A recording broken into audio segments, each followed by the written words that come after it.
वासुदेवाय नमः। इस वर्ष 23 नवंबर से पंचभिखु अथवा भीष्म पंचक का व्रत आरंभ हो जाएगा और 27 नवंबर को भीष्म पंचक अथवा पंचभिखु व्रत समाप्त हो जाएगा। कार्तिक माह में सुबह 5 दिन तक पंचभिखु की पूजा की जाती है। इसमें एकादशी व द्वादशी का व्रत करते हैं, त्रयोदशी को भोजन ग्रहण करते हैं, फिर चतुर्दशी व पूर्णिमा का व्रत करके पूर्णिमा के दिन 5 वस्तुएं ब्राह्मणी को दान करते हैं। इस प्रकार 4 साल तक कार्तिक के शुक्ल पक्ष में पंचभिखु करते हैं। सामर्थ्य अनुसार व्रत करके 5-5 चीज़ों का दान करें। 5 साल में व्रत पूरा होने के बाद ब्राह्मण ब्राह्मणी को 5 जोड़ों का भोजन कराकर दक्षिणा देकर विदा किया जाता है। यह दान व्यक्ति की इच्छा पर निर्भर करता है, अपनी सामर्थ्य अनुसार दान किया जा सकता है। पंचभिखु की कहानी। किसी गांव में एक साहूकार तथा उसका एक बेटा व बहू भी थे। बहू कार्तिक माह में रोज सवेरे उठकर गंगा स्नान के लिए जाती थी। सुबह जल्दी जाते समय वह किसी भी पराये पुरुष का मुंह नहीं देखती थी। एक राजा का बेटा भी सुबह सवेरे गंगा स्नान के लिए जाता था। वह हैरान होता कि मैं इतनी जल्दी उठता हूँ स्नान के लिए, लेकिन कोई है जो मुझसे भी जल्दी नहा लेता है। कार्तिक माह के 5 दिन बचे थे। एक दिन साहूकार की बहू तो स्नान करके वापस जा रही थी और उस समय राजा का बेटा स्नान के लिए आ रहा था। आवाज़ सुनकर वह जल्दी जल्दी जाने लगी, लेकिन जल्दबाजी में उसकी माला मोजड़ी छूट गई। राजा के बेटे ने उसकी माला मोजड़ी उठा ली और सोचने लगा, जिस स्त्री की यह माला मोजड़ी इतनी सुंदर है वह स्त्री कितनी सुंदर होगी। उसने पूरे गांव में मुनादी करवा दी कि जिसकी वह माला मोजड़ी है वह 5 रात मेरे पास आएगी।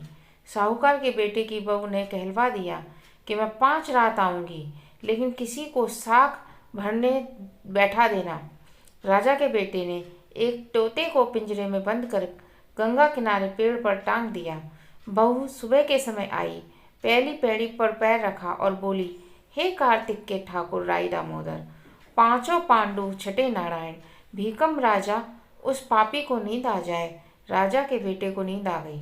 बहू नहा धोकर चलने लगी तो तोते से बोली, सुबह सुबह तेरे गल डालूंगी हीरा, मेरी साख भरियो वीरा। सुबह बोला कि कोई वीर भी साख भरता है क्या? वह बोली, सुबह सुबह सुबह तेरे पग घालूंगी नेवर, साख भरियो मेरे देवर। सुबह ने कहा, ठीक है भाभी, मैं तेरी साख रखूंगा। वह तो कहकर चली जाती है। राजा का बेटा हड़बड़ा कर उठा और सुबह से पूछा, सुबह सुबह वह आई थी, कैसी थी? सुबह बोला, आवा की सी बिजली, होली की सी झल, केला की सी कामनी, गुलाब का सा रंग। अगले दिन राजा के बेटे ने सोचा कि आज मैं अपनी उंगली पर चीड़ा लगाऊंगा, इससे मुझे नींद नहीं आएगी। अगले दिन राजकुमार उंगली चीर कर लेट गया। वह आई और भगवान से उसी तरह प्रार्थना करने लगी और राजकुमार को फिर नींद आ गई। वह स्नान करके फिर से वापस चली गई। सुबह राजकुमार ने तोते से फिर पूछा तो उसने वह सारी बातें दोहरा दी। अब राजकुमार बोला कि मैं आज रात में आंखों में मिर्ची डाल बैठूंगा। रात में वह मिर्ची डालकर बैठ गया।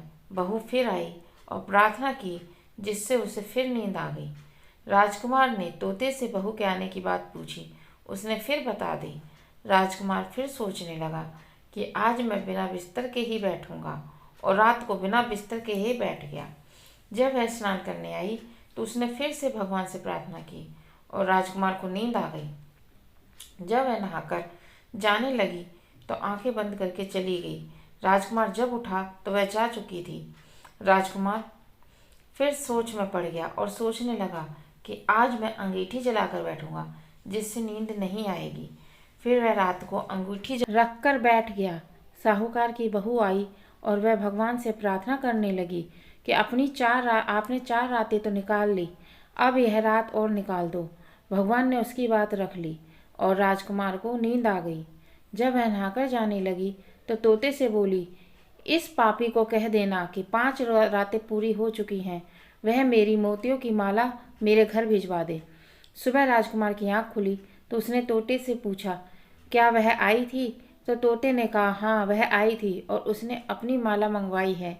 यह सुन राजकुमार सोचने लगा कि वह तो सच्ची थी, तभी तो भगवान ने भी उसका सत्य रखा कुछ समय के बाद राजकुमार को कोढ़ हो गया। राजा ने ब्राह्मणों को बुलाकर पूछा कि मेरे बेटे का शरीर क्यों जल रहा है। ब्राह्मण ने विस्तार से सारी बात राजा को बताई कि इसने क्या किया था। ब्राह्मण ने कहा कि इसने पतिव्रता स्त्री पर बुरी नज़र डाली, इसलिए यह इस रोग से पीड़ित हुआ है। राजा ने इससे ठीक होने का उपाय पूछा तो ब्राह्मण ने कहा कि यह उस साहूकार की बहू को धर्म की बहन बनाए और रोज उसके नहाए हुए जल से यह स्नान करे, तब यह ठीक हो सकता है। राजा साहूकार की बहू की माला लेकर साहूकार के घर गया और बोला, यह माला आपकी पुत्र वधू की है, इसे लें और आपकी बहू के नहाए हुए जल से मेरे बेटे को नहला दें।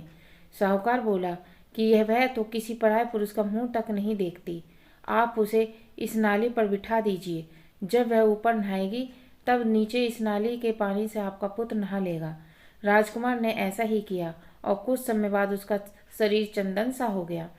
हे पंचभीखु देवता, जैसे आपने साहूकार के पुत्र वधू का सत रखा वैसे ही सबका रखना।